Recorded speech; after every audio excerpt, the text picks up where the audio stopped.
Buenas noches, bienvenidos todos a este nuevo encuentro de las raíces bíblicas del jubileo. Muchísimas gracias por estar acá, por acompañarnos.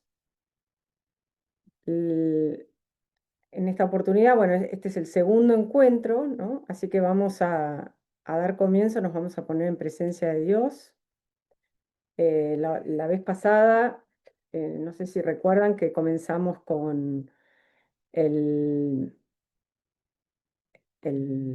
la lectura o la oración, digamos así, del Salmo 50, bueno, en las Biblias es el 51 del Salmo, este Salmo que se llama Miserere. Así que vamos a seguir con esto que acompaña, digamos así, un poco la tónica, la temática del jubileo. Así que, como les digo, los invito a ponerse en presencia de Dios, en el nombre del Padre, del Hijo y del Espíritu Santo. Amén.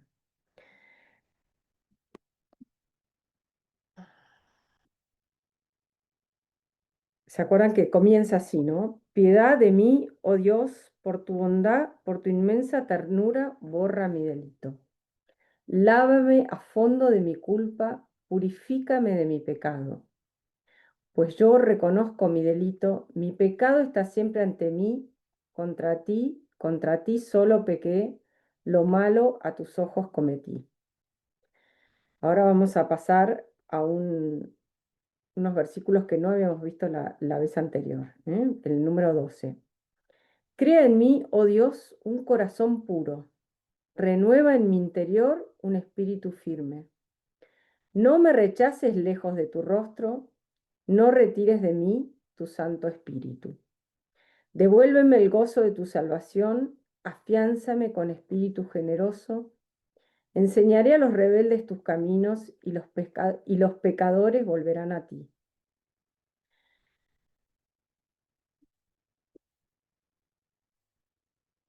Padre bueno, te alabamos, te bendecimos, te adoramos, te glorificamos, te damos gracias por este tiempo y este espacio para encontrarnos con tu palabra.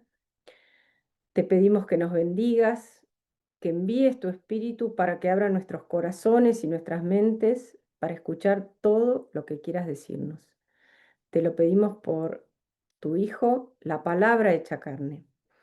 Gloria al Padre, gloria al Hijo, gloria al Espíritu Santo, como era en un principio, ahora y siempre, por los siglos de los siglos. Amén.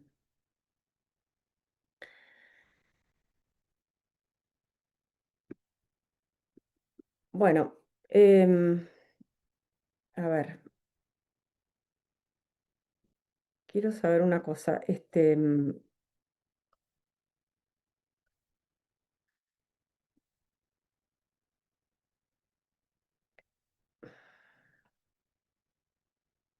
Mm, ¿Alguno está queriendo aparecer en vivo y no puede? Ah, no, bueno, está bien, ahí veo que sí, porque no sabía cómo era el tema.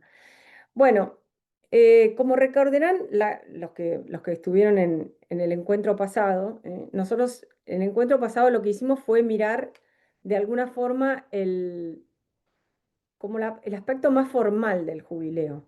¿Se acuerdan que comenzamos por esta idea de un tiempo, del tiempo sagrado, que Dios crea el tiempo, y se sirve de la creación del tiempo y de cómo Él, digamos, cómo se cuenta el tiempo, en los pueblos antiguos que se usaban estos meses lunares.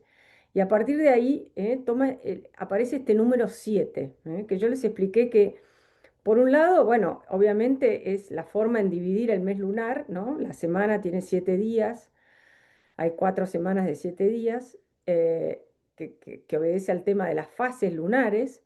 Y por otro lado, bueno, para los hebreos, entonces está asociado con este número de la perfección. Y a su vez, el número este número de la perfección, ¿se acuerdan que yo les dije que en realidad también está relacionado con el tema de la alianza? Bueno, Y entonces, bueno, Dios elige como múltiplos de siete, o sus múltiplos, ¿eh? Son como representan este tiempo muy especial en el cual el hombre es capaz, digamos así, el hombre que ha sido creado capaz de relacionarse con Dios, capax Dei, a imagen y semejanza de Dios, quiere decir que el hombre se puede relacionar con Dios. em, bueno, es como que a partir de ese momento, el, digamos, por un lado el sábado es este día especial que Dios crea para que el hombre entre en esta relación con él, y después estos múltiplos de siete van a ser los que de alguna forma, de alguna forma no, son como representan como un tiempo muy especial, ¿no? Entonces, hay como el famoso año sabático, ¿eh? Cada 7 años, ¿se acuerdan que los hebreos estaban invitados a dejar sus tierras sin trabajar? Hace poco leí que en algunos kibbutz, o no sé si en muchos, pero en alguno que es así como ultra ortodoxo, todavía se practica esto. Es decir, en el séptimo año no se cultiva la tierra, y todos los frutos que se produzcan, ¿se acuerdan que hablamos de esto? Que se caen al suelo, etcétera, bueno, se donan. Para esto tiene que haber como toda una presentación como de, de la presentación como toda una preparación, ¿no? Tengo que haber reservado comida para todo un año, bueno. Y después venía cada 50, o sea, 7 por 7, 49 años, pero bueno, en realidad son 50, venía esta idea del jubileo que vimos que está inaugurada digamos, está expuesta en el libro del Levítico. Y bueno, entonces ahora lo que vamos a... Y después el jubileo de alguna forma no termina de practicarse. ¿No? Entonces, bueno, Dios como anuncia como un nuevo jubileo, ¿no? Que lo va a llamar que nosotros lo llamamos el jubileo del Mesías, donde tenemos, además de todas las cosas, tenemos esta profecía, la profecía de Daniel, que con tanta precisión, ¿no? Nos va marcando como las etapas hasta la aparición del Mesías. Bueno, esto fue un poco lo que vimos la vez pasada. Ahora vamos a seguir profundizando, entonces para eso les voy a seguir compartiendo la presentación, ¿eh? Bueno, en realidad es anterior a esto.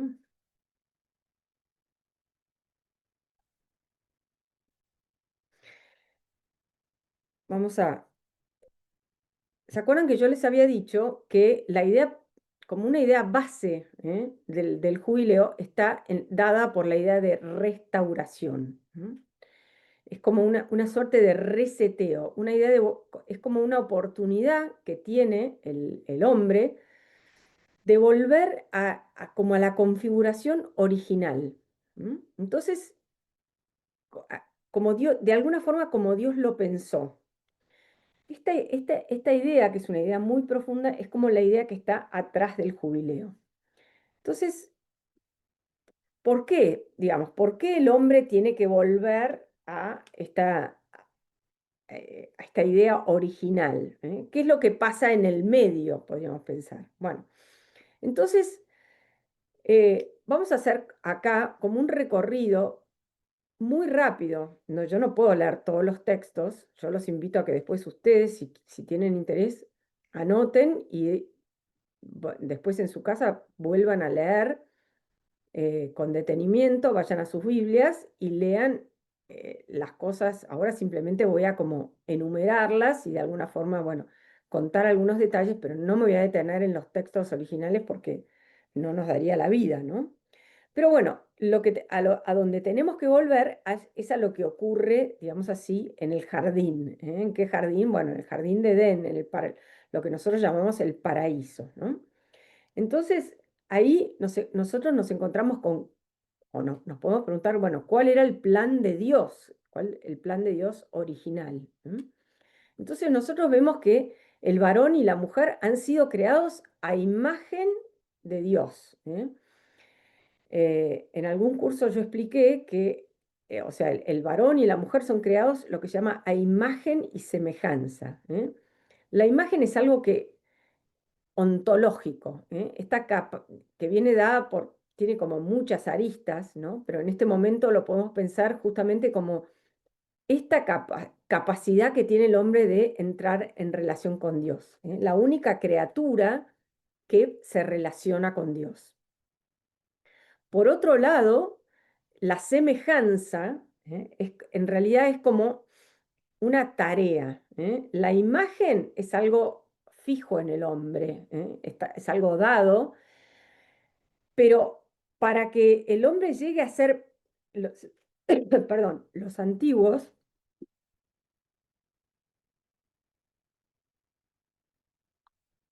disculpas, los padres de la iglesia decían que el hombre en realidad no había sido creado a imagen, porque la verdadera imagen de Dios es el Hijo de Dios, es el Verbo, es el Logos, Jesús, Jesucristo. En cambio, decía que los hombres, los varones y las mujeres, hemos sido creados hacia la imagen. O sea, ¿qué quiere decir esto? Que tenemos como una tarea de llegar a ser verdaderamente imagen.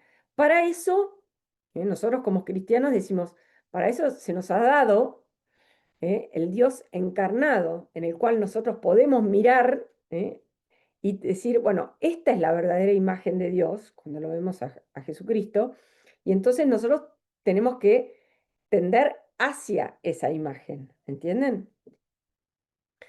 Eh, entonces, la imagen y la semejanza en realidad como tarea de llegar a ser verdaderamente imagen de Dios. Al mismo tiempo, ¿no? ¿Se acuerdan que Dios lo pone al hombre en el jardín de Edén, donde hace crecer todo tipo de árboles, eh, que eran, hay belleza, y que eran apetitosos, o sea que, digamos, simbólicamente esto representa la belleza de la creación y que, y digamos, todo para el hombre en los antiguos mitos y en las antiguas religiones que circundaban a Israel, los hombres eran creados para trabajar para los dioses.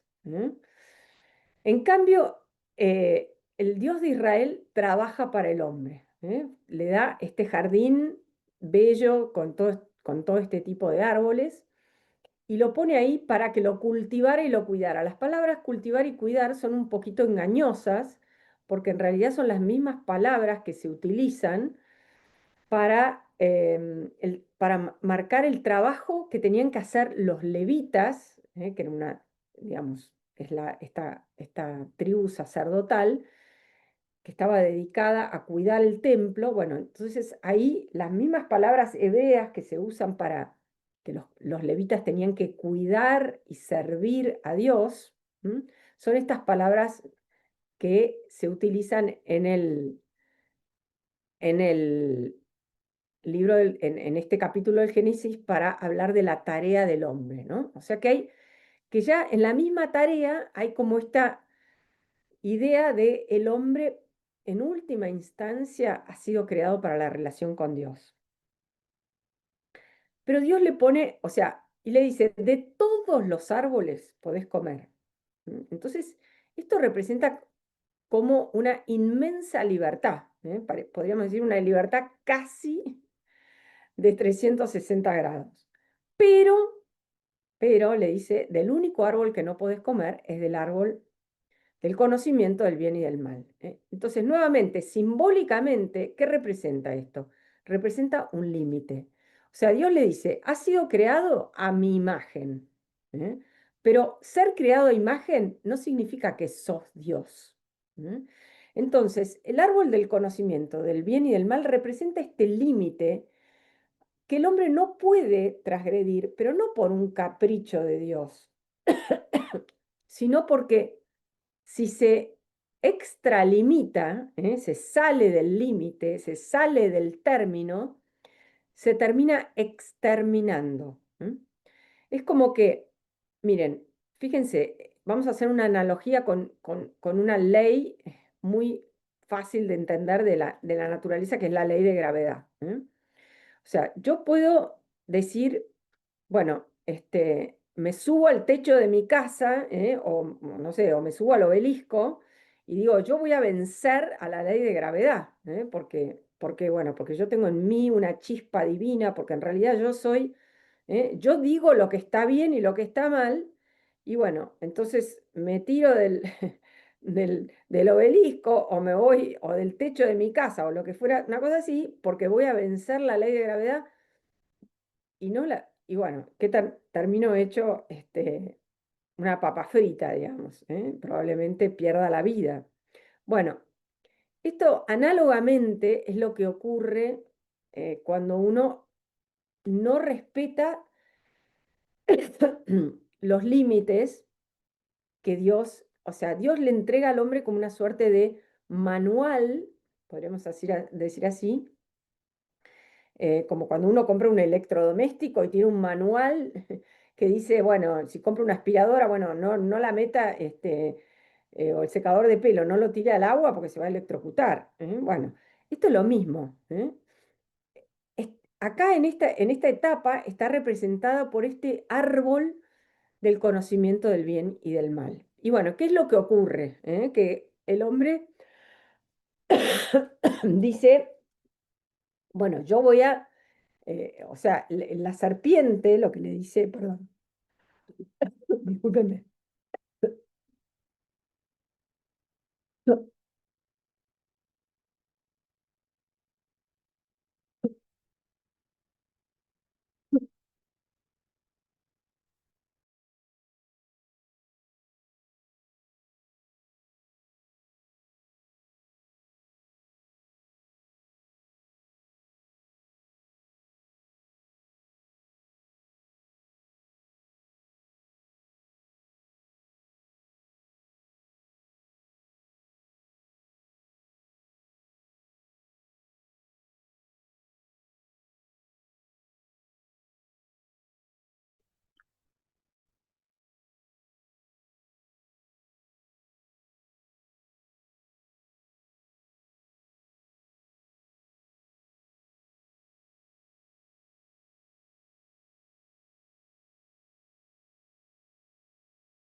Bueno, disculpas.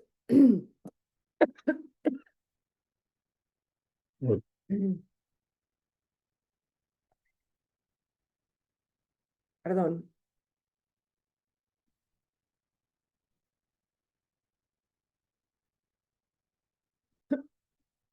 Ok, todo bien, tranquila, ¿eh? No, acá estamos esperándote nomás. Bueno, Tranquila, porque suele suceder a los que tenemos problemas con tos, así que tranquila. ay, qué horror. No sé. No tengo tos, es como que me... Bueno, Es de docente eso.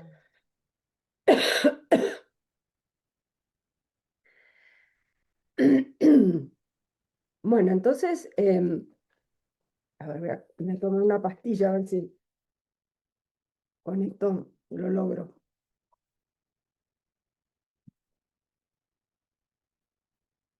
La serpiente invita al hombre, ¿no? Digamos, a hacer, le dice, ¿se acuerdan en el diálogo con Eva? Le dice, Dios es como que les tiene, el mensaje es, no, Dios no quiere que ustedes sean como dioses, ¿eh? No quiere que ustedes se pongan este, sus propios, que decían sus propias leyes, sino que es como que le produce como una cierta, como que Dios tuviera envidia del hombre, ¿eh? o no quisiera que el hombre llegue a su plenitud. Ese es el trasfondo del diálogo. Entonces, el hombre desea, tiene como este deseo de ser como Dios, y entonces, bueno, en vez de escuchar lo que Dios le había pedido, directamente come, o sea, simbólicamente, ¿no? Hace justamente lo que Dios le había dicho que no hiciera. Y Dios le dice, bueno, si vas a comer del árbol del conocimiento del bien y del mal, lo que te va a ocurrir es que vas a morir. Eh, y bueno, entonces, y la serpiente por otro lado le dice, no, cuando ustedes coman de este árbol, van a conocer que son como dioses. Van a ser dioses. Entonces, bueno, irónicamente, este es un relato que está tan lleno, tan pleno, digamos así, de símbolos que casi no alcanza una vida entera para ir como descubriéndolos. Pero lo que va, digamos, lo primero que ocurre es que ellos cuando comen del fruto, la primera cosa que les pasa es que se dan cuenta de que estaban desnudos. Y la desnudez, que era previa, porque el relato nos dice que el hombre y la mujer estaban desnudos, cuando ellos son conscientes de esto, y se acuerdan que se hacen unos taparrabos, digamos así, el sentido de esto es que se descubren vulnerables, se descubren como que se puede llegar a cada uno hacia el otro, pueden llegar a ser como objetos, ya no personas, ya no unidos por el amor, etcétera, sino que cosificados de alguna forma, y que el hombre puede usar a la mujer al hombre, bueno, y después esto se ve, ¿se acuerdan en lo que ocurre después cuando Dios les dice qué hicieron? Y ellos van a decir, el hombre va a decir, la mujer que me diste me dio de comer, la mujer va a decir, la serpiente me sedujo, ¿eh? Siempre hay que echarle la culpa al otro. Bueno, entonces, bueno, aquí lo que ocurre, digamos, después es la expulsión del paraíso. ¿Mm? Y Dios pone estos querubines para que no puedan acceder al árbol de la vida, que hasta ese momento no había aparecido. Pero que en realidad, o sea, el árbol de la vida en realidad es el símbolo de Dios mismo. ¿No? Entonces, lo que ocurre después de quebrar los límites es que ya el hombre no tiene esta relación cara a cara con Dios. ¿Cómo lo, bueno, a partir de ese momento, el hombre es como que tiene vedado en la Sagrada Escritura esta relación, ¿no? Cara a cara con Dios, que es como esta relación cercana, se va a expresar, la pérdida de esto se va a expresar con el deseo del hombre de ver el rostro de Dios. Y en los salmos, ¿no? Tenemos como este grito del hombre que dice, déjame ver tu rostro. Moisés le va a pedir a Dios que lo deje ver su rostro y Dios le va a decir, no, no podés ver mi rostro. Esto lo vamos a ver ahora, en un poquito, en un ratito. Em, Dios al profeta Elías, ¿no? Dios le va a decir, no podés ver mi rostro, y si ves mi rostro vas a morir. Em, y tienen que pasar hasta el momento de la encarnación, donde vamos a volver a ver el rostro de Dios. Pero bueno, tiene que pasar todo lo que llamamos la historia de salvación. A partir de ese momento, la relación con Dios, vamos a ver que se da a través del sacrificio. Y tenemos,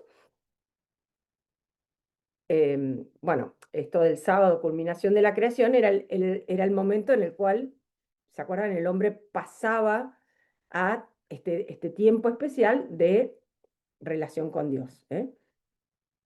Tentación y caídas, aparece la serpiente, Dios no quiere que sea feliz, los límites, y cuál es la verdad y cuál es la consecuencia. La verdad es que el hombre, si se extralimita, esto tiene consecuencias. O sea, yo puedo hacer lo que se me da la gana, porque Dios me ha creado libre, pero no puedo evitar las consecuencias de mis acciones. Y esto se ve clarísimo en el relato del Génesis, ¿no? Adán y Eva hacen lo que se les da la gana, pero no pueden evitar las consecuencias.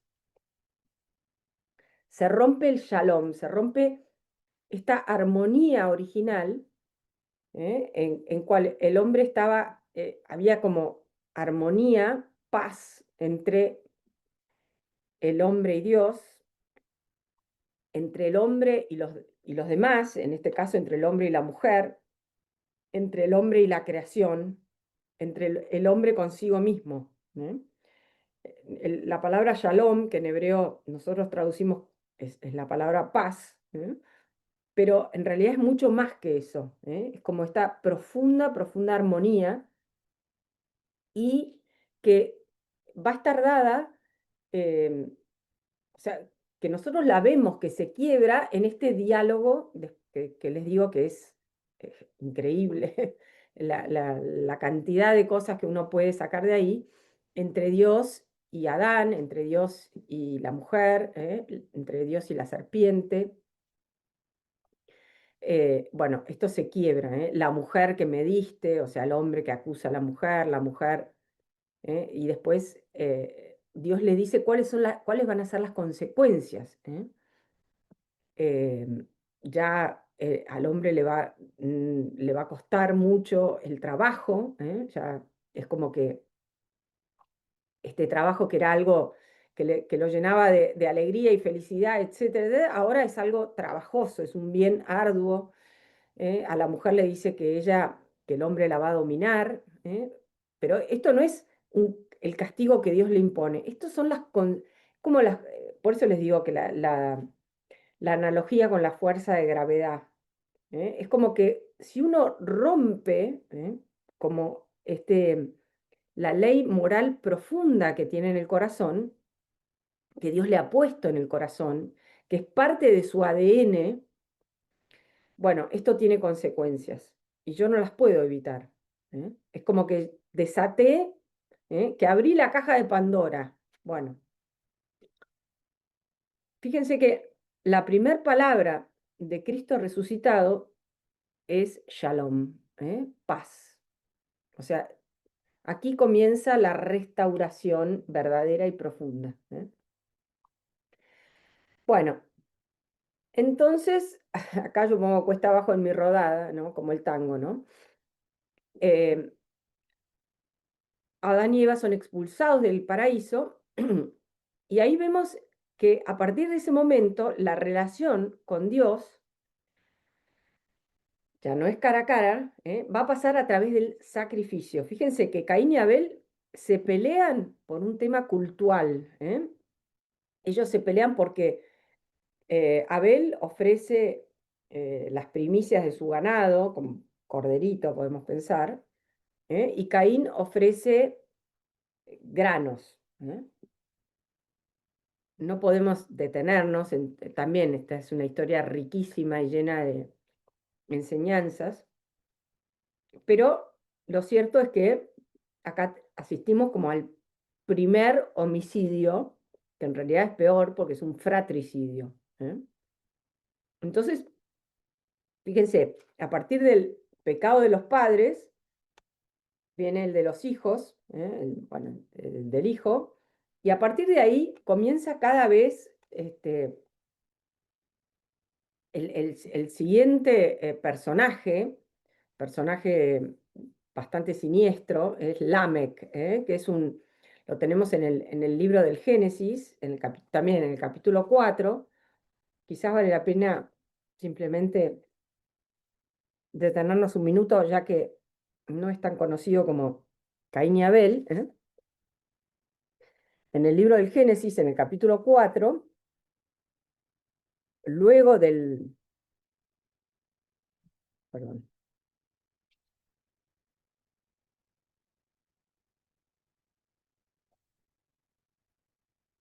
viene el resto de los descendientes de Caín, perdón, de Adán y Eva, y aparece un hijo de Caín, varias generaciones, y engendró a Lamec. Y fíjense que dice, Lamec tomó dos mujeres.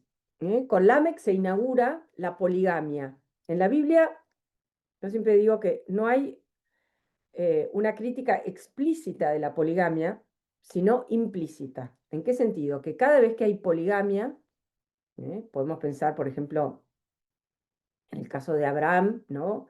Que Dios le dice que va a tener un hijo, el hijo de la promesa con su esposa Sara, pero su impaciencia, digamos así, por ponerle un nombre elegante, hace que tome una segunda esposa que es la esclava, Agar, con la cual va a tener este hijo Ismael, y bueno, y ahí se produce de vuelta una gran pelea, Sara con Agar y los hijos, bueno, consecuencia de lo cual es, todavía estamos al borde de la Tercera Guerra Mundial, ¿no? Porque son el tema de los descendientes de los hebreos y los descendientes de los árabes.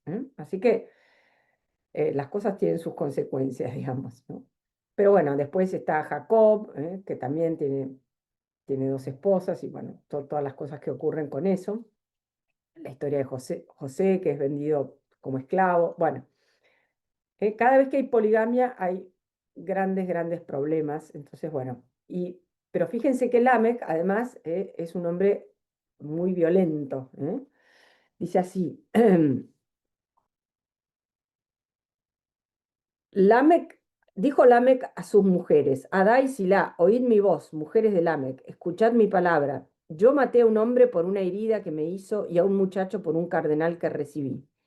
Caín será vengado 7 veces, mas Lamec lo será 77. Bueno, es decir, un hombre violento. Y así continúa digamos, la historia, hasta que llega un momento dado que se dice, se arrepintió, en el capítulo 6 del Génesis, dice, va a decir que la tierra se llenó de violencias, y que Dios se arrepintió de haber hecho al hombre. Bueno, también este es un lenguaje eh, simbólico, cuando dice la tierra se llenó de violencias, la palabra de violencias, desafortunadamente es una palabra muy en boga, porque la palabra hebrea para violencia, violencia en hebreo se dice Hamas, como el grupo Hamas, el grupo terrorista Hamas. Bueno, esta es la misma palabra que en hebreo quiere decir violencia. Bueno, entonces va a decir que Dios se arrepiente de haber creado al hombre y, ¿se acuerdan? Bueno, desata el diluvio, em, este diluvio, del diluvio, digamos, Dios separa a una familia, elige a Noé porque es el único hombre justo que encuentra, y Noé, su familia, bueno, hay un representante, vieron todos los animales que entran en el arca, que van a ser los que se van a salvar.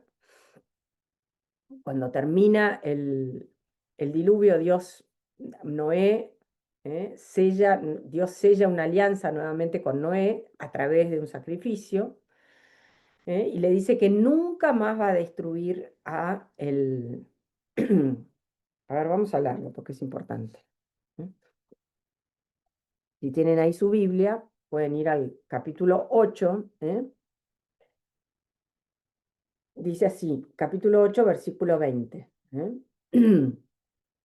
Noé sale del arca, ¿no? Construyó un altar a Yahvé. Vieron acá, esto nuevamente, relación de Dios con Dios a través del sacrificio. Noé construyó un altar a Yahvé y tomando de todos los animales puros, de todas las aves puras, ofreció holocaustos en el altar. Al aspirar Yahvé el calmante aroma, dijo en su corazón, nunca más volveré a maldecir el suelo por causa del hombre, porque las trazas del corazón humano son malas desde su niñez. Ni volveré a herir a todo ser viviente como lo he hecho. Y después va a decir, Dios bendijo a Noé y a sus hijos y les dijo, sed fecundos, multiplicados y llenad la tierra. Es decir, lo mismo que le había dicho a el primer hombre y la primera mujer, ¿no? Sean fecundos, multiplíquense y llenen la tierra. Em, bueno, entonces hace una alianza con él. Dijo Dios a Noé y a sus hijos, he pensado establecer mi alianza con vosotros y con vuestra futura descendencia y con todo ser vivo que os acompañe. Las aves, bueno. Y dice, establezco mi alianza, la palabra en hebreo se dice cortar una alianza, porque la alianza está siempre unida, o la mayoría de las veces está unida al rito, a un rito sacrificial, entonces se corta un animal, representa, bueno, este derramamiento de sangre es como parte de esta alianza. Establezco mi alianza con vosotros y no volverá nunca más a ser aniquilada la vida por las aguas del diluvio, ni habrá más diluvio para destruir la tierra. Dijo Dios, esta es la señal de la alianza que para las generaciones perpetuas pongo entre yo y vosotros y todo ser vivo que os acompañe. Pongo mi arco en las nubes. O sea, la señal de la alianza con Noé va a ser el arco iris. Bueno, pero inmediatamente, o sea, parece que está de vuelta todo en paz, pero nuevamente se desata como un nuevo ciclo de pecado, que es, en el relato, después ustedes vuelvan a leer, es como que un hijo de Noé se dice que vio la desnudez de su padre. Bueno, hay mucha especulación, si es un pecado de incesto, qué tipo de cosa es, pero bueno, lo cierto es que nuevamente, así como el pecado de Adán y de Eva, va el pecado de Caín y Abel, esto que hablábamos de Lamec, la tierra se llena de violencia, el diluvio, bueno, parece como un nuevo comienzo, pero de vuelta hay como un nuevo, se desata como un nuevo ciclo de pecado, bueno, de acá vamos a la torre de Babel, el mundo que de alguna forma quiere prescindir de Dios. Entonces, bueno, acá comienza lo que podríamos llamar en lenguaje campechano un plan B. Dios va, va a elegir un pueblo y a través de ese pueblo va a realizar como una acción pedagógica para preparar la salvación. Y en esta salvación, en realidad, lo que Dios va a mostrar es como este espíritu de misericordia. No, está mal dicho. Dios no va a mostrar un espíritu de misericordia. Dios es misericordia. Como dice el llamado a este jubileo de la esperanza, el nombre de Dios, o en realidad al anterior jubileo, que era el jubileo de la misericordia, decía, el nombre de Dios es misericordia. Misericordia es un nombre de Dios. Ahora vamos a ver esto. Bueno, entonces, ¿qué es lo que hace Dios? Elige este pueblo a través, tenemos como primero este ciclo de los patriarcas. Nosotros lo tenemos que ver como cristianos. El Antiguo Testamento es, o sea, por un lado corresponde leerlo como auténticamente, como si fuéramos parte del pueblo hebreo, pero a su vez nosotros lo leemos como una preparación para el nuevo, las dos cosas, como realmente son hechos históricos, relatados muchas veces con lenguaje simbólico. Bueno, para esto hay que hacer como un curso de introducción a la Biblia, pero bueno, que nosotros lo tenemos, se llama Del Génesis a Jesús, está en nuestro canal de YouTube, los invito a verlo, pero, o sea, por un lado son hechos que ocurren y cosas que se van produciendo en distintas etapas de esto que llamamos la historia de salvación, pero nosotros los entendemos como preparación para el evento culminante, que es la encarnación. Entonces, bueno, están los patriarcas, Abraham, Isaac, Jacob, la historia de José. Se van a raíz de que José es vendido como esclavo a Egipto, ¿se acuerdan? Y pasa, después de muchas peripecias, pasa a ser la mano derecha del faraón. En un momento de mucha hambre, los descendientes de, bueno, Jacob y sus hijos van a Egipto, y se terminan quedando ahí, Egipto como tierra de refugio, que siempre aparece así en la Biblia, igual que va a pasar con, ¿se acuerdan? María y José, que se llevan al niño a Egipto para que Herodes no lo mate. Hay como toda una tradición, ¿no? Egipto como tierra de refugio. Y bueno, después está esto de el pueblo hebreo es esclavo en Egipto. Y finalmente, bueno, Dios se apiada, dice que escuchó los gritos de su pueblo en el libro del Éxodo. En el capítulo 3 le va a revelar su nombre, el nombre de Yahvé, y ahí después lo va a conducir a Moisés a esto de que, en fin, vuelva hacia al faraón, ¿no? Y le pida que libere a su pueblo. ¿Se acuerdan las famosas plagas? Y finalmente llega la Pascua, la liberación, la alianza del Sinaí y el sábado como signo de la alianza. Y bueno, pero ¿qué pasa? Nuevamente van a ir a las andadas cuando, después de sellar una alianza, de decir que aceptan las famosas tablas de la ley, estos 10 mandamientos, que van a hacer todo lo que Dios les pida. Bueno, sube Moisés a la montaña para hablar con Dios y ellos inmediatamente se hacen otro Dios, un becerro de oro, y lo adoran. Bueno, Moisés rompe las tablas, baja del monte, rompe las tablas de la ley. Acá estoy pasando todo a 1000 por hora, digamos, ¿no? Pero bueno, tenemos que entender esto para entender el sentido del jubileo. Y bueno, entonces, acá vamos a ver esto del jubileo como restauración. Entonces, a raíz de todo esto, llegado a este punto, después de haber sacado al pueblo de Egipto, de esta liberación, y de vuelta que no, no ocurra, de vuelta que, digamos, que el pueblo no escarmiente, de alguna forma. Entonces, acá es donde Dios le propone al hombre, eh, un, como un nuevo comienzo, borrón y cuenta nueva, esto del jubileo. Pero entonces nosotros lo que tenemos que ir como más allá de el hecho material.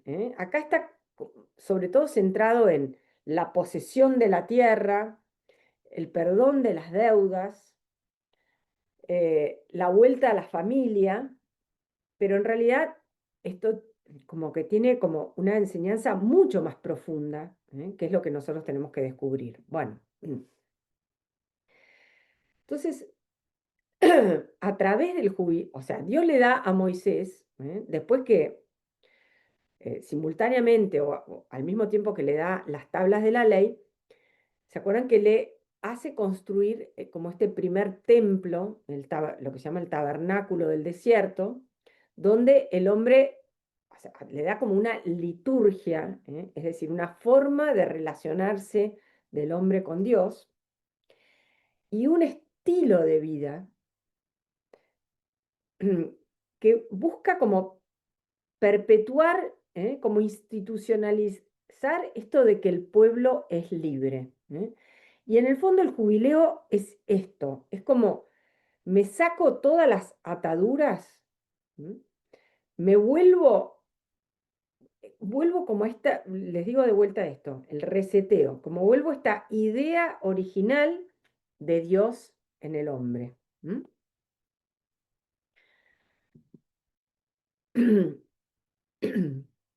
Entonces, los patrones litúrgicos, el sábado, los años sabáticos, culminan en el sábado de los sábados, que es este jubileo.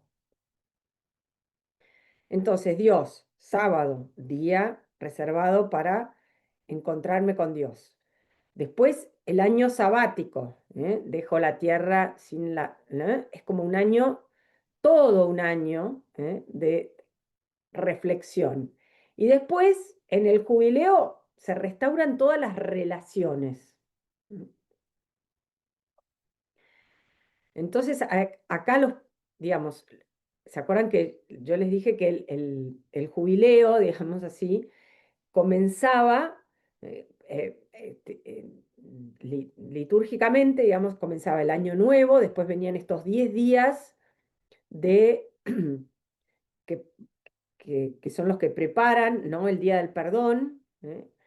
Entonces, bueno, todo esto también, dentro de esto, entraba también la preparación para el jubileo, los pecados de Israel eran expiados y perdonados, la familia se restablecía, se eliminaban las deudas, se liberaba a los esclavos, se devolvía la tierra ancestral a sus legítimos propietarios.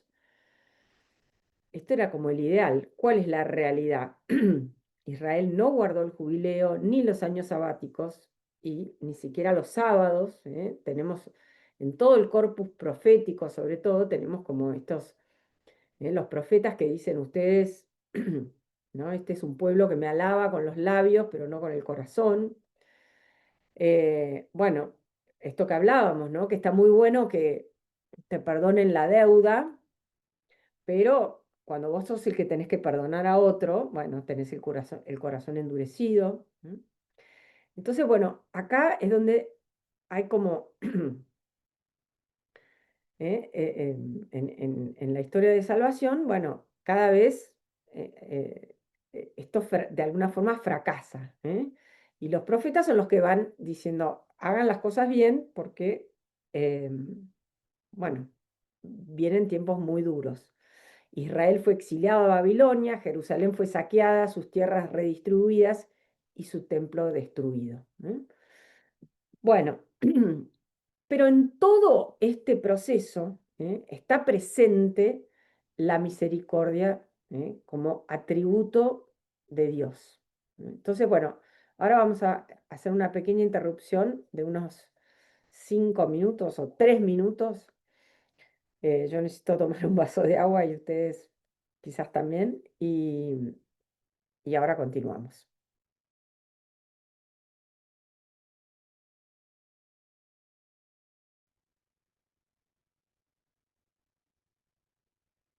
Entonces,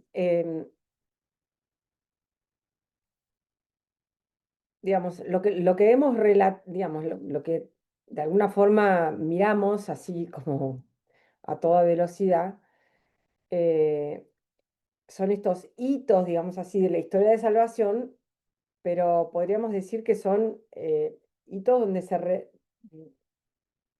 se revela como la naturaleza caída del hombre. Esta, hasta esta historia como de pecado.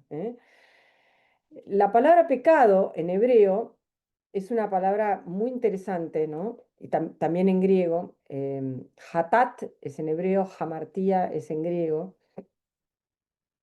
que significa, es una palabra que proviene, el origen es de la arquería, y lo que significa es fallar, no dar en el blanco.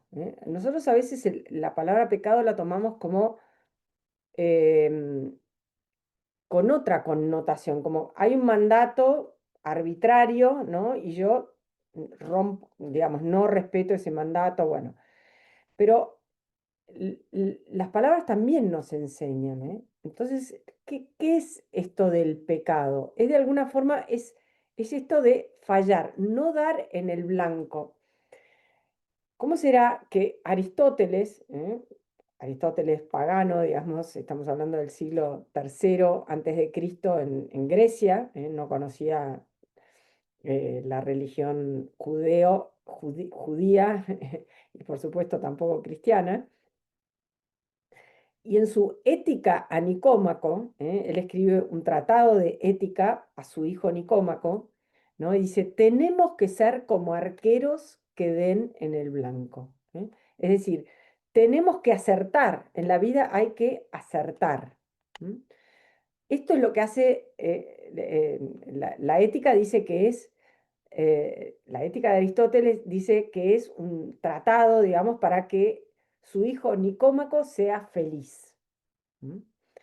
Nosotros muchas veces pensamos en la ética como algo que, esto que les decía, ¿no? En esta desconfianza que se ve en el diálogo de la serpiente con la primer pareja humana, en el fondo es, bueno, Dios no quiere que vos seas feliz. Eso es lo que le está diciendo la serpiente a Eva, ¿eh? Todavía no se llama Eva en el paraíso, se llama mujer nomás, ¿eh? Le está diciendo, no, Dios no quiere que seas feliz. Bueno, em, de alguna forma, esto que relatamos hasta ahora es como una suerte de historia de la infelicidad, podríamos decir así. Bueno, simultáneamente, ¿eh? O sea, con esta historia de la infelicidad, vemos que desde el primer momento, es lo que me gustaría poderles mostrar, Dios tiene como dentro de este plan para salvar al hombre, aparece este atributo de Dios que es la misericordia. Entonces, Juan Pablo II, que fue perdón, el tema de la misericordia es un tema central en la Biblia, y como atributo de Dios es absolutamente clave, pero de alguna forma en la Sagrada Escritura hay un montón de temas. Y de acuerdo a, ¿no? A los signos de los tiempos, de acuerdo a lo que está ocurriendo, etcétera, bueno, de repente hay temas que prevalecen más que otros. A través de Juan Pablo II, que Juan Pablo II, ustedes recuerdan muy bien que él era polaco, y en Polonia se produce en el unos cuantos años, pero unos años antes, de Juan Pablo II, tenemos esta revelación de Jesús a Faustina Kowalska, que, digamos, lo visible que tenemos es esta pintura, de Jesús misericordioso. Pero bueno, digamos que para Juan Pablo era un tema que le era familiar y él, fíjense, su primera encíclica se llama Redemptor Hominis, que habla de Jesucristo, eh, el Redentor del hombre. Él va a dedicar una encíclica a cada una de las personas de la Trinidad. Divino, entonces, la primera encíclica, Redemptor Hominis, Jesucristo. Y la segunda, que nos habla de Dios Padre, es esta Dives in Misericordia, Dios rico en misericordia. Entonces es el primero digamos, el primero. Juan Pablo II pone sobre el tapete, por decir así, trae a los ojos del mundo contemporáneo, vuelve como a recordarnos la importancia fundamental de este atributo de Dios que es la misericordia. Y así, mire, fíjense cómo lo va a definir. Dice, la misericordia significa una potencia especial del amor que prevalece sobre el pecado y la infidelidad del pueblo elegido.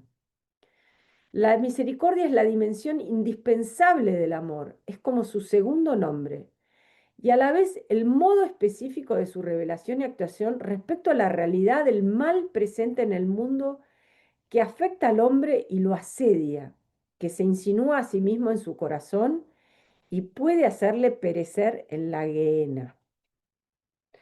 Entonces, fíjense, es el nombre que es una potencia especial del amor que prevalece sobre el pecado y la infidelidad del pueblo elegido. Entonces, ante una situación de pecado y de infidelidad, Dios como que muestra esta potencia especial que es la misericordia. O sea, es decir, la misericordia resplandece en una situación de pecado y de infidelidad. Es como ante esta realidad tan terrible, Dios muestra su misericordia. Es como viene a reparar este, el pecado y la infidelidad. ¿Eh? Fíjense, es como su segundo nombre y a la vez el modo específico de su revelación y actuación respecto a la realidad del mal presente en el mundo, que afecta al hombre y lo asedia, ¿eh? Que se insinúa a sí mismo en su corazón y puede hacerle perecer en la gehenna. ¿Qué es perecer en la gehenna? ¿Se acuerdan que Jesús usa esta expresión? Más vale, si tu ojo, te, si tu mano, es preferible que te cortes el brazo antes de perecer en la gehenna. La gehenna era como un lugar espantoso que había en Israel, donde, bueno, ardía como un fuego, se hacían sacrificios humanos, bueno, un lugar muy, muy terrible, ¿no?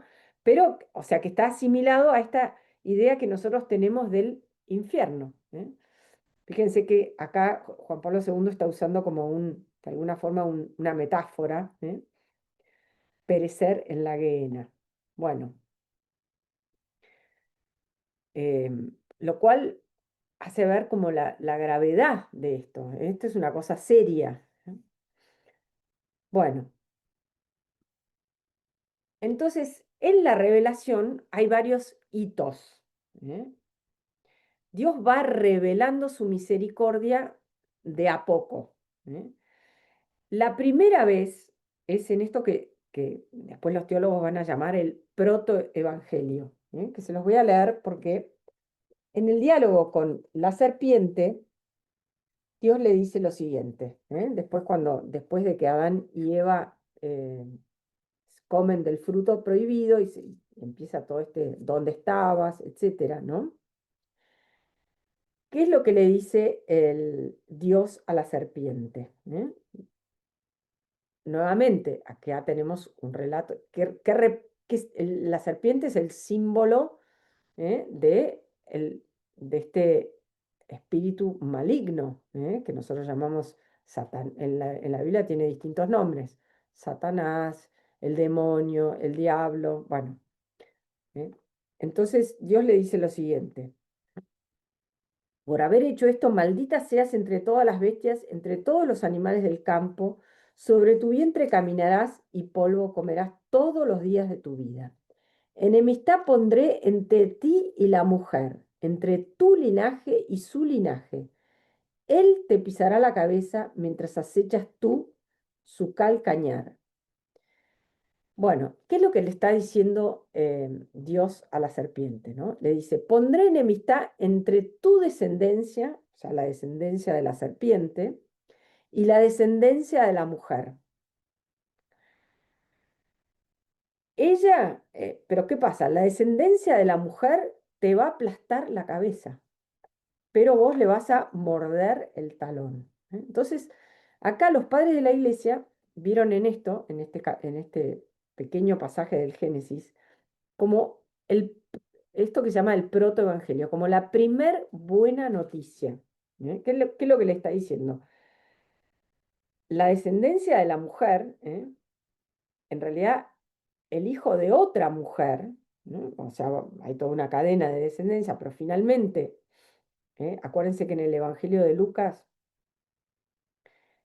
la genealogía de Jesús nos lo presenta como hijo de Adán, y por lo tanto hijo de Eva también. La te va, o sea, la serpiente representa la muerte. ¿eh? Entonces, Dios digamos, el Hijo de Dios va a vencer la muerte, pero al mismo tiempo, este agente de muerte lo va a hacer morir. Dios vence a la muerte, Jesús vence a la muerte muriendo en la cruz. ¿Por qué? Y esto está simbolizado por esta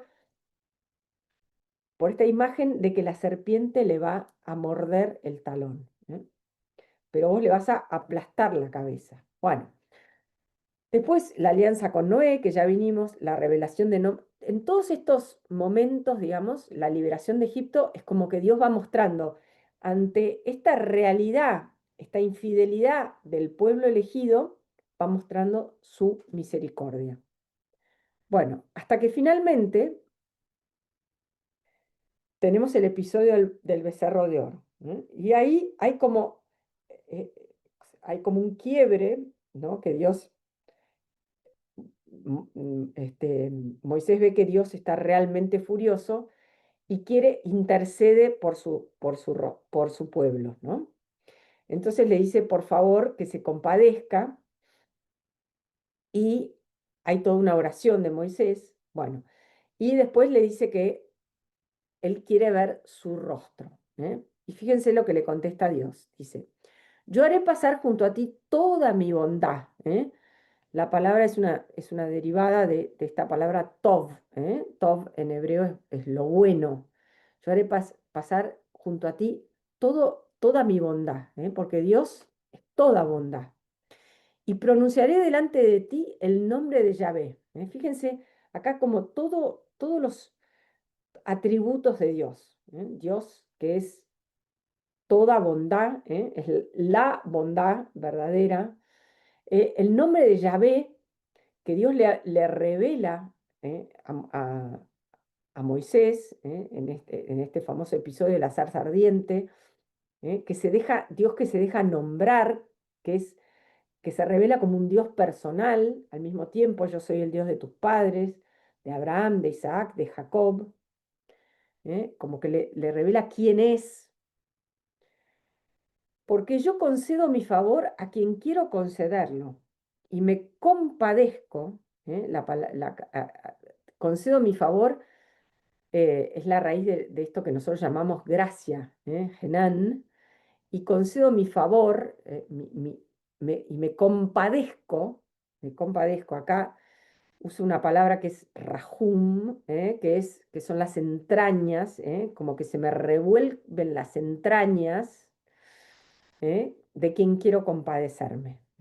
Entonces, fíjense, dice, yo haré pasar junto a ti toda mi bondad, pronunciaré delante de ti el nombre de Yahvé. Acuérdense que una de los mandamientos era que el hombre no podía pronunciar ¿eh? el nombre de Dios en vano, entonces directamente los hebreos no lo pronunciaban. Cada vez que veían este tetragrama sagrado decían Adonai, que quiere decir Señor. Entonces, pero Dios dice, delante de ti voy a pronunciar mi nombre, es como todo mi poder está ahí. El nombre representa todo lo que la persona es para el pensamiento hebreo. Pero mi rostro no podrás verlo, porque nadie puede verme y seguir con vida. Esto que hablábamos, ¿no? Descendió Yahvé en forma de nube y se puso allí junto a él. Moisés invocó el nombre de Yahvé y Yahvé pasó por delante de él, pero en el relato completo Moisés solamente ve el manto de Dios, ve la espalda. Y Dios mismo dice esto. Yahvé, Yahvé, Dios misericordioso y clemente, tardo a la cólera y rico en amor y fidelidad, que mantiene su amor por millares, que perdona la iniquidad, la rebeldía y el pecado, pero no los deja impunes, que castiga la iniquidad de los padres en los hijos y en los hijos de los hijos hasta la tercera y cuarta generación. Bueno, vamos a ver un poco qué es lo que quiere decir esto, ¿no? Entonces Dios pronuncia su propio nombre, como dice, acá está toda mi persona. ¿Y qué dice? Fíjense, Dios misericordioso y clemente. Acá vamos a ver después cuál es el vocabulario de la misericordia, que en la Biblia es muy rico y muy amplio. Después lo vamos a estudiar. Tardo a la cólera, tardo mucho en enojarme, dice. Rico en amor y fidelidad. Dive sin misericordia es Dios rico en misericordia. Que mantiene su amor por millares, que perdona la iniquidad, la rebeldía, el pecado. Y acá viene esta parte que a veces nos deja como muy intranquilos, que no terminamos de entender qué es lo que quiere decir, pero no los deja impunes. Bueno, esto lo que cuando volvamos de vuelta al ejemplo, a esta analogía quizás un poco tonta de la ley de gravedad. Si yo me tiro del techo de mi casa, la ley de gravedad no deja de existir. Si yo me arrepiento, en el camino, digamos, mientras estoy bajando, digo, Dios mío, perdóname, es probable que Dios me perdone. O sea, si tengo una sincera actitud de arrepentimiento. Pero ¿qué sucede? Igual cuando llego abajo, me rompo todo. Entonces, es como que sí, había un famoso profesor acá en la Argentina que decía, Dios perdona siempre. Los hombres perdonan a veces, pero la naturaleza no perdona nunca. O sea, nunca va a dejar de existir la ley de gravedad. Si yo me quiero tirar por el techo de mi casa, eh, probablemente en el descenso pido perdón, Dios me perdona, pero la naturaleza no lo, o sea, no deja de existir la ley de gravedad. Bueno, la ley moral sucede en igual medida. Todo lo que yo hago tiene consecuencias. Pongamos como un caso muy extremo, muy trágico, ¿no? Supónganse en una familia, un padre violento, un padre pegador, un padre o abusador, ¿no? Entonces, ¿qué hace? Bueno, de alguna forma destroza a la familia. Entonces, supóngase que el padre, bueno, se termina arrepintiendo de lo que hace, pide perdón a Dios, Dios lo perdona. Pero ¿qué sucede con sus hijos? Sus hijos van a llevar en lo profundo de su corazón una herida terrible.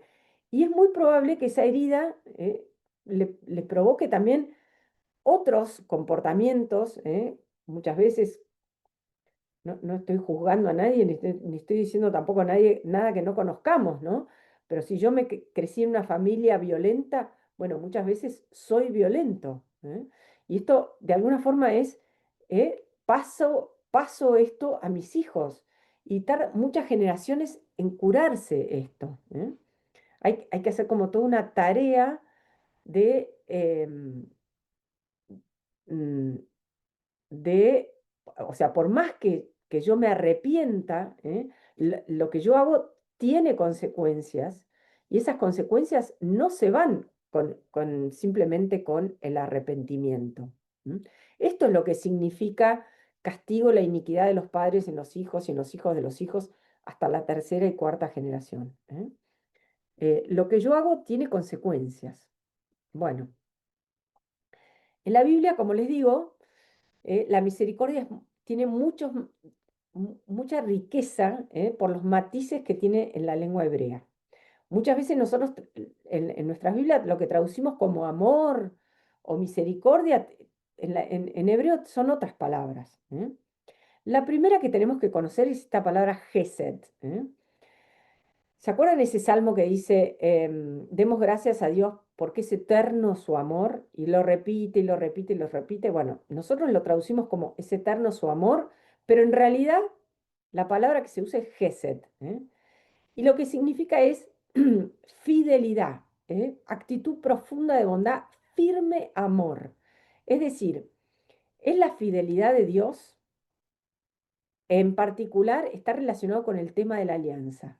Cuando los hebreos le dicen a Dios, no, acordate de tu alianza, perdonanos, acordate de tu alianza, le dicen, tenés gesed para con nosotros, sé fiel a lo que nos prometiste, por más que nosotros no somos fieles, Dios es fiel.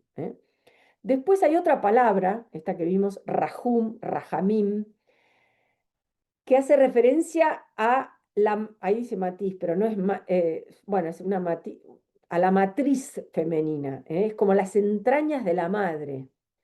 ¿Se olvida una madre de su criatura? ¿No se compadece del hijo de sus entrañas? De su régimen. Aunque ella se olvida, yo no te olvidaré, le dice Dios. Yo tengo entrañas de misericordia, compasión. me compadezco, se me mueven las entrañas.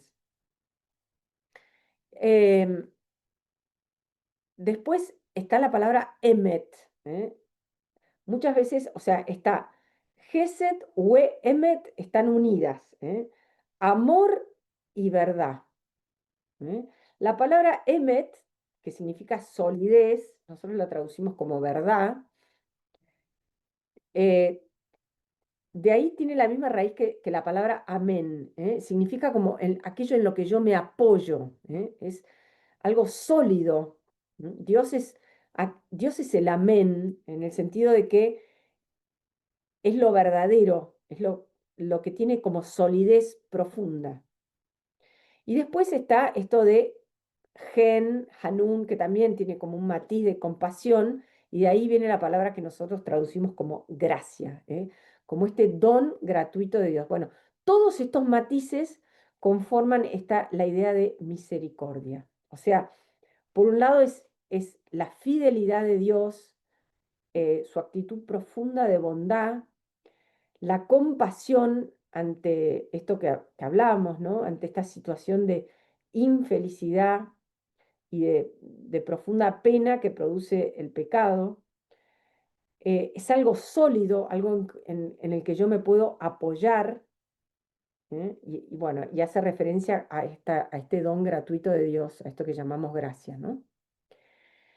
Miren, la misericordia es amor en la verdad. Esto es muy importante entenderlo. Este binomio, que se da en la Biblia, Gesed u Emet. Muchas veces hay una tendencia, como que está en el aire contemporáneo, por el cual la misericordia es entendida como contraria a la verdad. Es como que yo no puedo de alguna forma identificar lo que ocurre, sino que la misericordia tiene que prevalecer o ocultar la verdad. ¿Mm? La misericordia verdadera es amor en la verdad.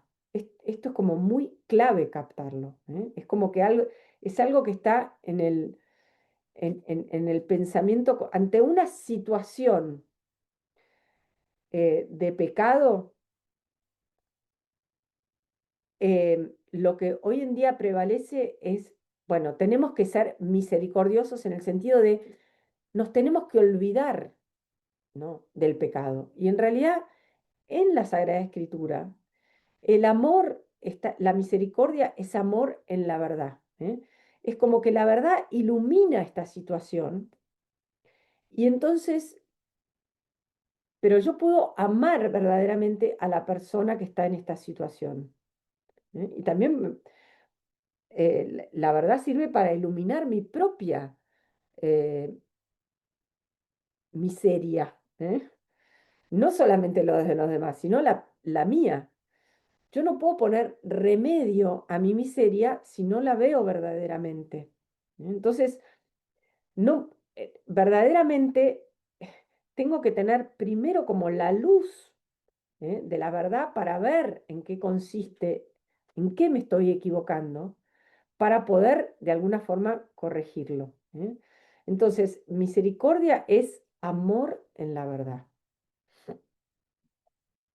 Fíjense lo que dice este salmo, el Salmo 85. El amor y la verdad se encontrarán, la justicia y la paz se abrazarán, la verdad brotará de la tierra y la justicia mirará desde el cielo. Fíjense, amor y verdad se tienen que encontrar. Y entonces puede haber justicia y puede haber paz. ¿Eh? Es como que la verdad surge de la propia realidad. Y entonces ahí, bueno, la justicia mira desde el cielo, se puede hacer justicia.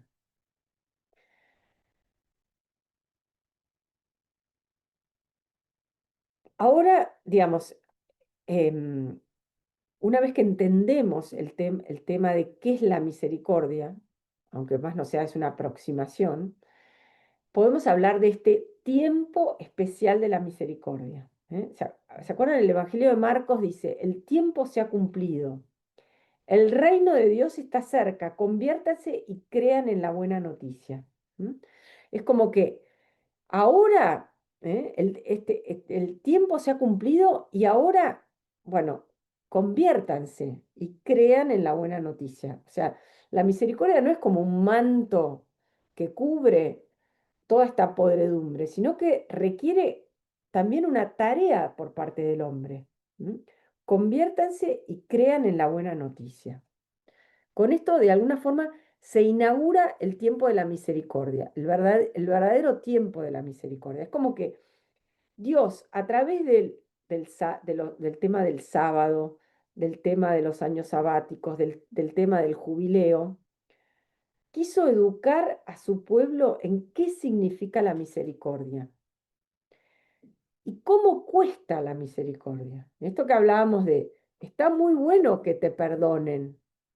Y uno, si puesto en términos materiales, si alguien viene y dice, ¿no? Yo tengo una deuda con el vecino, tengo una deuda con mis padres, una deuda con un amigo, una deuda con el banco, y de repente todo se ha perdonado, no, no debo nada. Bueno, está muy bueno. Ahora, si resulta que yo soy el deudor, yo soy la persona que prestó, y bueno, no es tan fácil perdonar la deuda, para ponerlo en términos materiales. No, olvídate, te presté para que te compres una casa, pero olvídate, olvídate, no es nada. Bueno, no es tan sencillo eso, ¿no? Entonces, bueno, a través de eso es como que Dios muestra como que la misericordia cuesta, tiene un precio, podríamos decir así. Hay como toda una educación para comprender verdaderamente el alcance de la misericordia.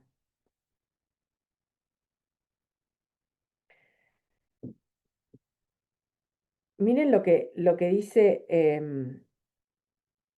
hay una relación, ¿no? Entre misericordia, alianza y ley.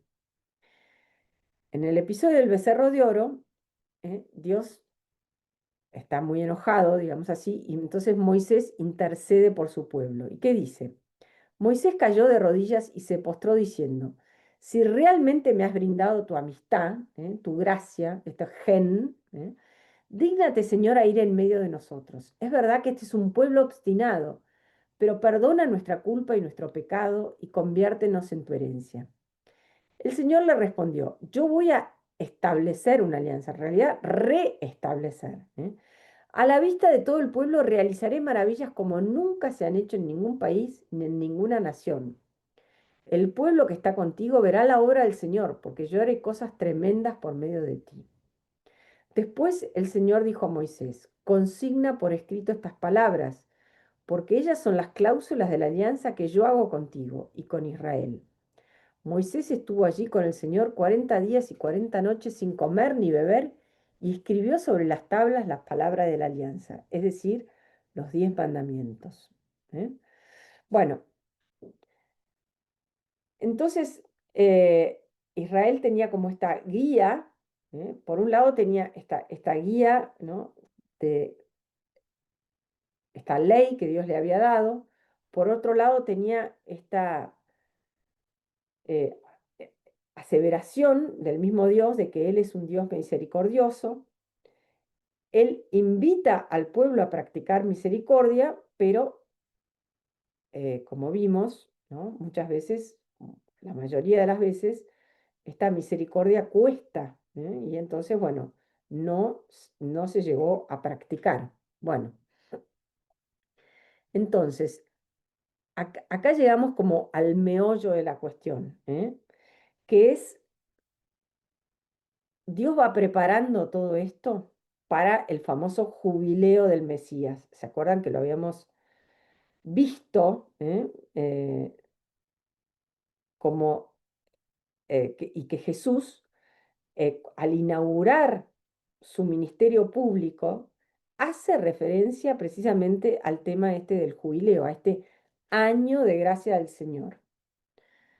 Entonces, esperen, quiero volver a leer, discúlpenme, voy a salirme de acá, volver a leer el,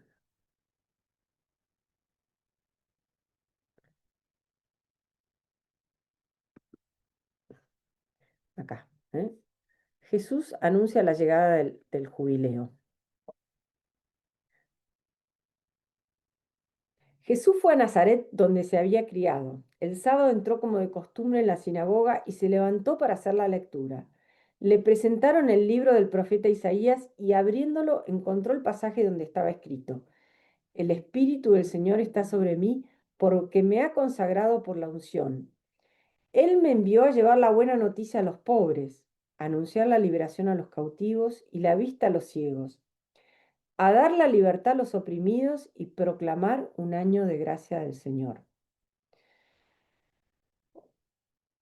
Y después le dice, Jesús primero, ¿no? Dice, fíjense, vamos arriba, ¿no? Cuando dice, acá, Jesús abrió el libro del profeta Isaías y es como que el verbo que es un verbo, ¿se acuerdan cuando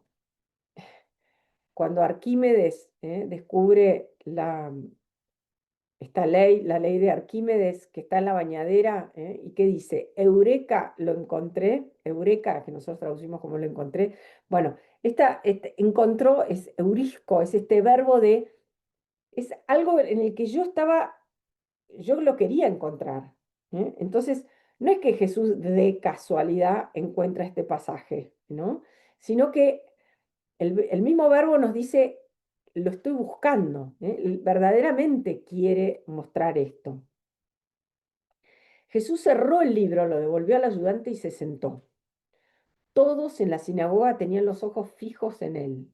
Tratemos de transportarnos, ¿no? a esta escena.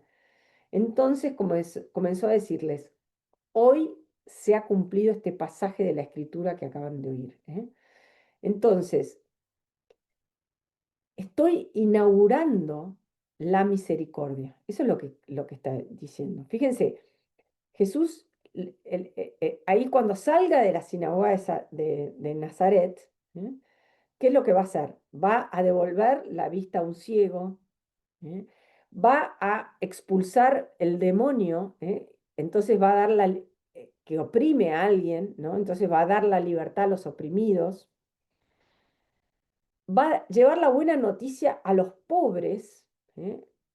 No necesariamente a los pobres eh, materiales, ¿no? Sino en Israel el pobre es, en hebreo, es el anawim, que es como la persona humilde, verdaderamente, pero la humildad de corazón, no humilde de condición social, sino el humilde que tiene como verdaderamente se da cuenta, digamos, de quién es él ante Dios.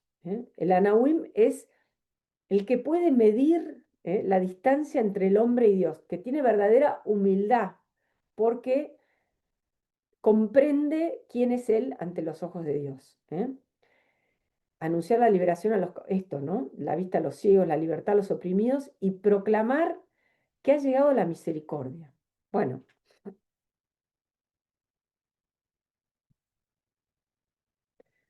esto vamos a ir de vuelta a donde estábamos, ¿no?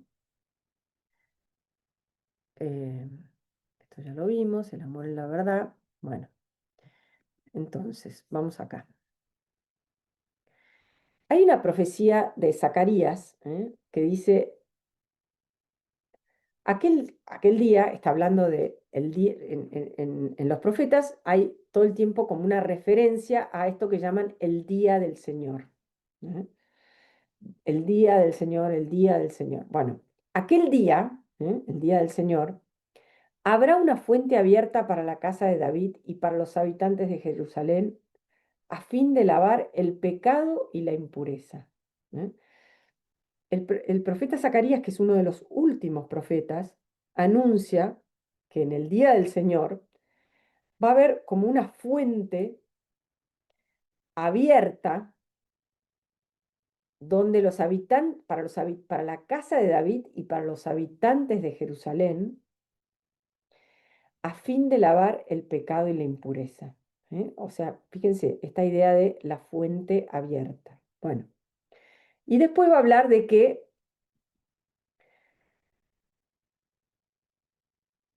el mismo profeta Zacarías, ¿no? Va a decir que verán al que ellos mismos traspasaron. ¿No? Entonces, acá nosotros nos tenemos que trasladar de la profecía al cumplimiento. Aquel día habrá una fuente abierta para la casa de David y para los habitantes de Jerusalén, a fin de lavar el pecado y la impureza. En la- en la, en el llamamiento, digamos, a este jubileo, el Papa Francisco va a decir que la cruz es el rostro de la misericordia. Entonces, en la cruz, o sea, acá es como que tenemos que unir varias cosas de las que veníamos diciendo, ¿no? Por un lado, el tema de la misericordia, que ya lo vimos. Por otro lado, el tema del el pecado. Por un lado, esta historia del hombre de pecado. Por otro lado, la compasión de Dios, ¿no? Reflejada en esta misericordia que promete el hombre.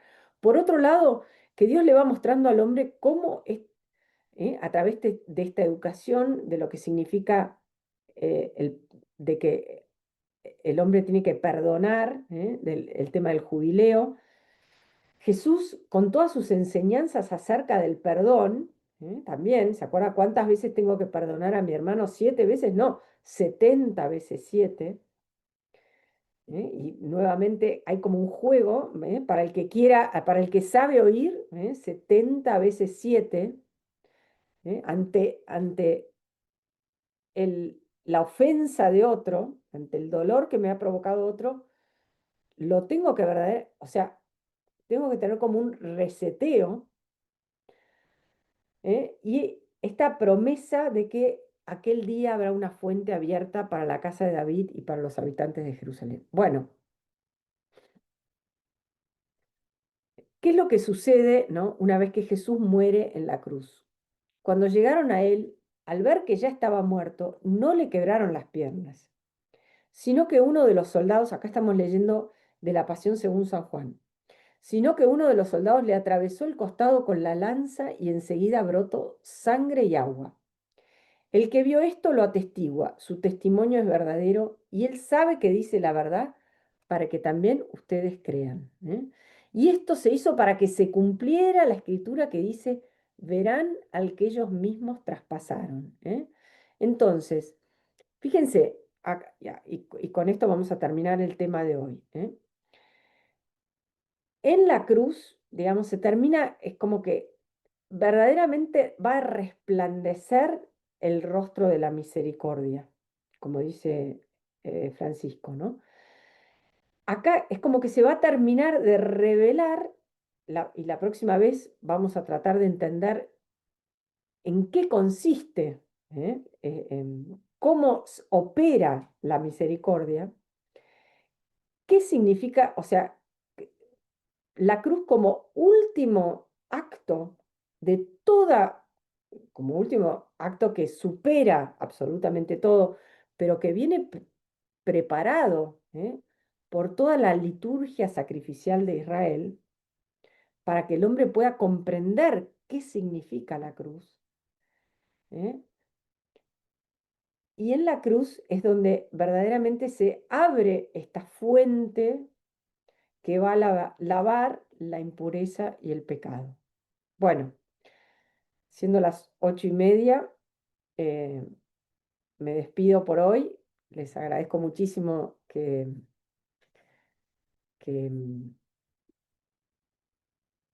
vamos a terminar de compartir, perdón, ya no compartimos más. Bueno, entonces nos queda un encuentro más donde vamos a ver, o sea, nos vamos a tratar de acercar al misterio de la cruz. O sea, la cruz de alguna forma es algo para el hombre incomprensible, como que lo supera. ¿Por qué Dios tiene que morir? ¿Por qué la cruz? Podemos preguntar. Bueno, vamos a tratar como con temor y temblor, porque es un tema muy tremendo. Vamos a tratar de acercarnos al misterio de la cruz para ver verdaderamente en qué consiste la misericordia de Dios. Y bueno, y después vamos a ver algunos aspectos prácticos del jubileo, ¿eh? Y también lo que vamos a tratar de ver es cómo se articulan misericordia y justicia, ¿eh? Porque, o sea, Dios es justo, Dios es misericordioso, bueno, en cómo estas dos atributos de Dios, que a veces parecen de alguna forma contradictorios, bueno, cómo se articulan. Bueno, con esta promesa, les deseo que tengan una muy linda semana, muy bendecida y si Dios quiere nos vemos el próximo lunes. Muchas gracias.